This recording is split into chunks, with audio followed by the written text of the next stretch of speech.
You're listening to the Hidden Killers Podcast. Hidden Killers Podcast with Tony Brewski.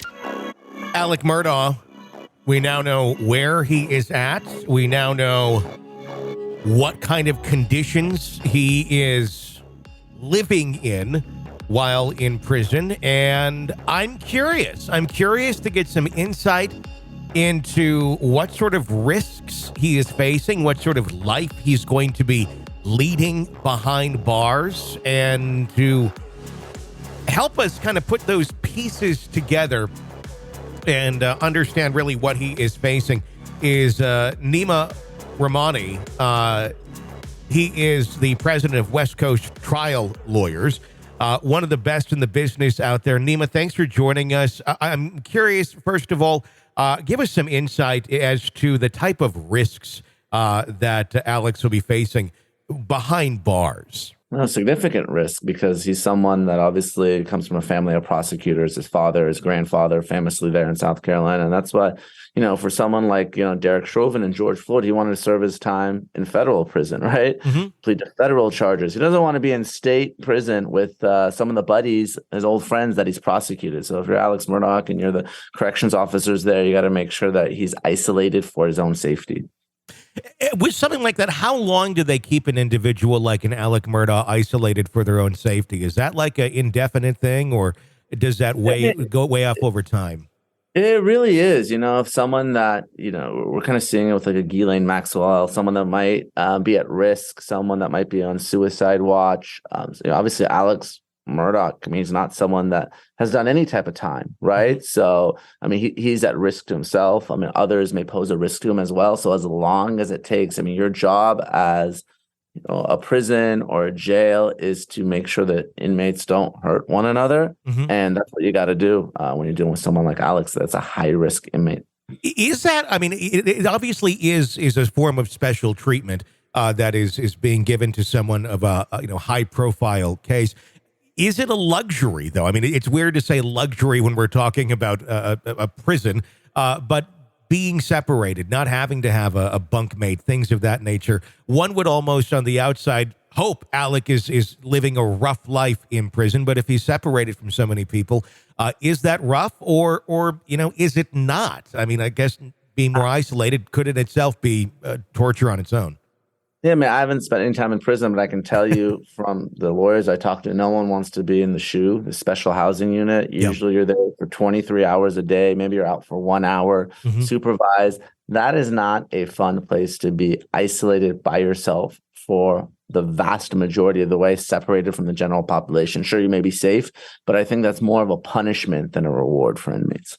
And that's an interesting thing to think about, because I think sometimes people do take it the other direction. But if you think of that, that seems very, very true. Alec is due back in court on the 21st for a status hearing on the other 99 financial crimes that he faces. Is this something where we're going to see him back in court again on a regular basis at some point, or would he be being represented, just basically by attorneys and not physically present at future trials? He will have the right to be there. He'll have to be writ over if the prosecution wants to proceed. It is a bit of a belt and suspenders approach, but Alex did admit to committing all sorts of financial crimes. There are some decent arguments on appeal in the murder case. The judge let a lot of prior bad acts evidence come in. Mm-hmm. Appellate courts don't like it. And again, the judge said that the defense opened the door, but if I'm the prosecution, and the fact that whether it's a Tom Girardi or it's Alex Murdaugh, that you really want to kind of prosecute these bad lawyers who steal money from clients.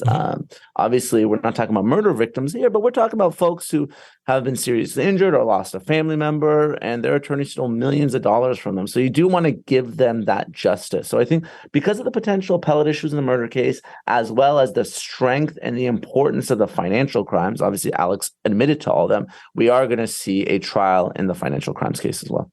How strong of a chance at an appeal do you think Alex Murdaugh has? I think he's got a decent shot because, the judge let in all this evidence of financial crimes, right? Mm-hmm. All this evidence of drug and opioid use. The only thing the judge kept out really was sort of the affair was pretty dated. Mm-hmm. that Alex committed. But, if you saw the murder case, we spent more time talking about, the accounting and the finances and all these other financial crimes and these clients that were ripped off. You had these sort of trials within a trial. I mean, obviously, I covered the trial for the different TV networks, but if I had to bet, I would say we spent as much time talking about the financial crimes as we did the actual murders. So I think, there's at least the real possibility that an appellate court takes issue with that and reverses the case. Reverses it back to another trial or reverses another trial? Okay, another trial. Again, you never know, but sometimes on appeal, it's a mere formality. The appeal is going to be denied. But I think Murdaugh, obviously sophisticated. He's got very good lawyers. He's got a puncher's chance on appeal that most murder defendants do not. I think the question a lot of people would have is, okay, does he have the funding to continue fighting in his own defense with attorneys that are not just, assigned by the state? Obviously, everything that he has, for the most part that we can see, has been seized. But is there more money there? Are there more ways for him to continue funding his own defense and possibly appeals? Potentially. I mean, it comes from a family of money. I mean, it's not, even if he doesn't personally have money, other folks who obviously aren't involved in murder, they can pay for his defense. He's obviously a sophisticated lawyer himself. What I would have done if I were the prosecution, and it ended up working out, I tip my hat to those lawyers there in South Carolina. They knocked it out of the park. That was a very difficult circumstantial case. I think there's a good chance they would have lost it had Alex not taken the stand and testified so poorly. I mean, it kind of goes back to that hubris that we talked about with a Lori Daybell. Sometimes these defendants think they can talk their way out of it, and we know the jurors did not like his testimony.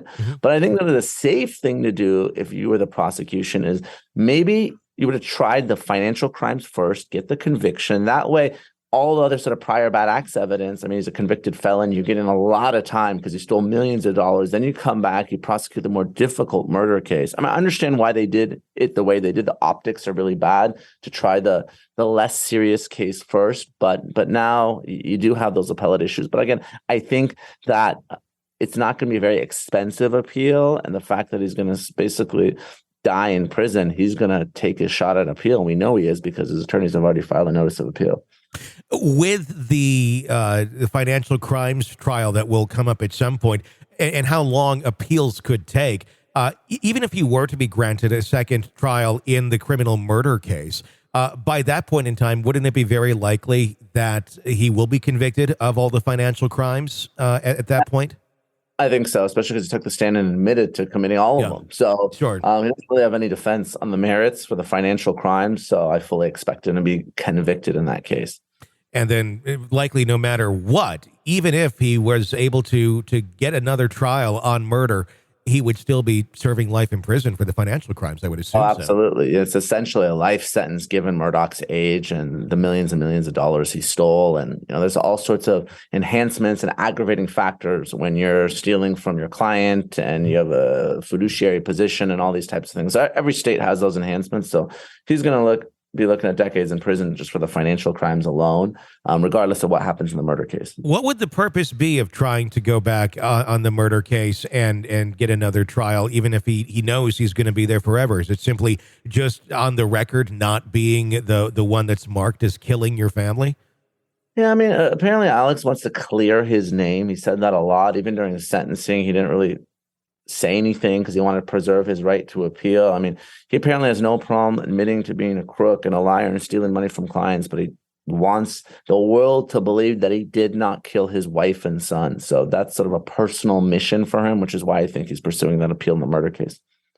This is an examination of the hidden human condition. This is the Hidden Killers Podcast with Tony Bruschi. Neama Rahmani, thank you so much. He's president, West Coast Trial Lawyers. Thank you so much for your insight. Hey, if you want to comment on anything we're talking about, we'd love to hear your voice.